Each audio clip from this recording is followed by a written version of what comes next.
भक्ताची एकादासाठी सोडतो मी लाजरे.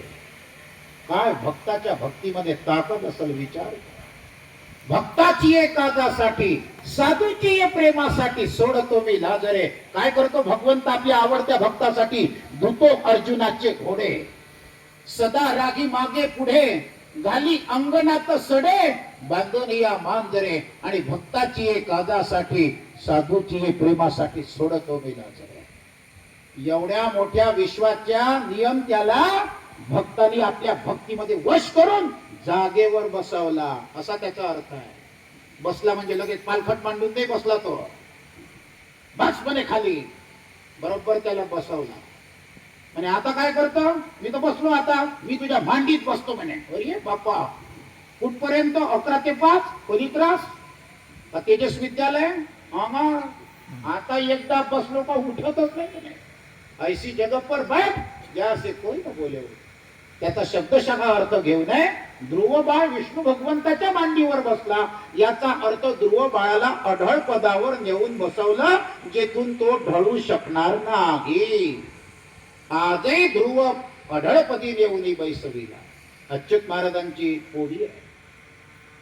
आजही तुम्ही जर सकाळी 4 वाजता, 4:30 वाजता, 4:45 वाजता उठतात सकाळी ब्राह्म मुहूर्तावर, उत्तर दिशेला जर त्या ठिकाणी बघितलं, एक तारा लुकलुक करताना दिसतो. तसे आमचे सप्त ऋषीने ताऱ्यांच्या रूपाने अमर झालेले आहेत, तसा आमचा ध्रुव तारा, ध्रुव बाळ हा ताऱ्याच्या रूपाने त्या ठिकाणी अमर झालेला आहे. त्याचं नाव ध्रुव बाळ आहे. ध्रुवाचं पुढे जाऊन लग्न झालं. लग्न झाल्यानंतर सहजच त्या ठिकाणी त्याला मुलगा निर्माण झाला, त्याचं नाव होतं भ्रमी. भ्रमीचं लग्न झालं, त्याच्या बायकोचं नाव होतं बहिष्मती. आणि भ्रमी आणि बहिष्मती यांचं लग्न होऊन त्यांना 6 पुत्र निर्माण झाले. म्हणजे ध्रुव बाळाचे नातू. ध्रुव बाळाला किती नातू होते? 6. आणि 6व्या नातवाचं नाव होतं पृथ्वीराजा. ज्या पृथ्वी नावाच्या राजाच्या नावावरून आपल्या या धरतीला पृथ्वी हे नाव पडलेलं आहे. पृथ्वी नावाच्या राजाच्या नावावरून आपल्या या धरतीला पृथ्वी हे नाव पडलेलं आहे. समजलं का रे? परीक्षिती राजा, उत्तानपाद याचा संपूर्ण त्या ठिकाणी परिचय आणि वंशावळ हो म्हणे महाराज, त्याचं वर्णन केलेलं आहे. उत्तानपाद पुत्राला वनवास ध्रुवाला घडला, सावत्र आईच्या साठी वसुदेव नयनी दिसला. उत्तानपाद पुत्राला वनवास ध्रुवाला घडला, सावत्र आईच्या साठी वसुदेव नयनी दिसला.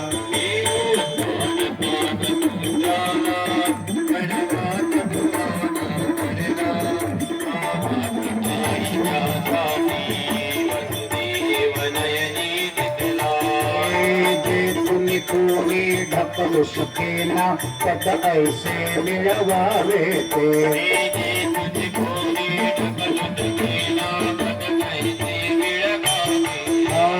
समास व्रत सुदृढ करतो ध्रुवतो बाल स्वभावे गो.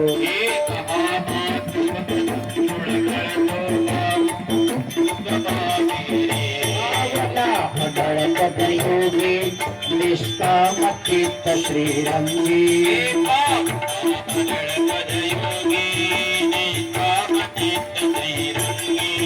अजरामर तो झाला ऐसे भक्ती रसाला. त्यांना त्या ठिकाणी 10 मुलं निर्माण झाले प्रियव्रताला. आणि 10व्या मुलाचं नाव होतं भरत. भरत म्हणजे वांग्याचं नाही. भरत या शब्दाचा अर्थ आहे भक्तीमध्ये रत असणारा, त्याचं नाव भरत. आणि भक्तीसाठी अत्यंत महत्वाचा घटक कोणता आहे? भाव. भक्तीमध्ये रत असणारा म्हणून त्याचं नाव भरत आहे. आणि भक्तीसाठी भाव महत्वाचा आहे म्हणून भावामध्ये रत असणारा याच भरत नावाच्या राजावरून आपल्या देशाला भारत हे नाव पडलेलं आहे. लक्षात आलं का? लक्षात. भरत नावाच्या राजावरून, रामाचा भाऊ नाही, तो भरत अलग आहे. असे 2-3 भरत झालेत. हा सत्ययुगातला भरत आहे.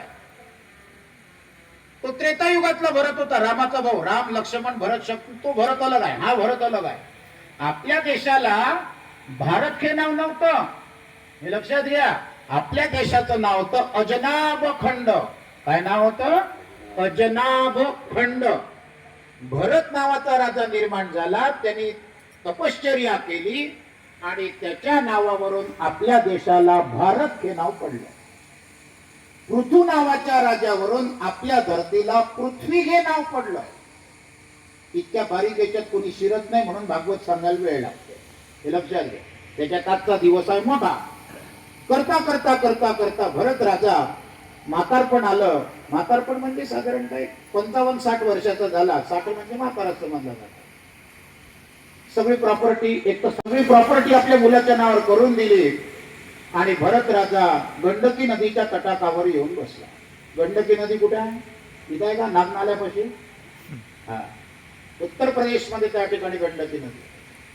तर अशा परिस्थितीमध्ये तो गंडकी नदीच्या तटाकावर तपस्वी देखो योगी ज्ञानी व्यक्तिमत्व तपश्चर्येला त्या ठिकाणी बसलेला आहे.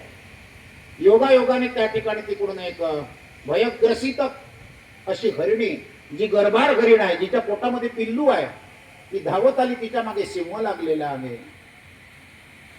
आता ती हरणी त्या नदीचा काठ आला. एका तीरावरून दुसऱ्या तीरावर तिने उडी मारली. तो सिंह तर चालला गेला, पण ती घाबरत घाबरत त्यावेळेला तिने उडी मारली. उडी मारल्याबरोबर तिच्या पोटातला गर्भ गळून पडला आणि तो वळ वळ वळ वळ वळ वळ करायला लागला. हरणी मेली. तिने उडी मारल्याबरोबर तो गर्भ गळून पडला तिच्या पोटातला.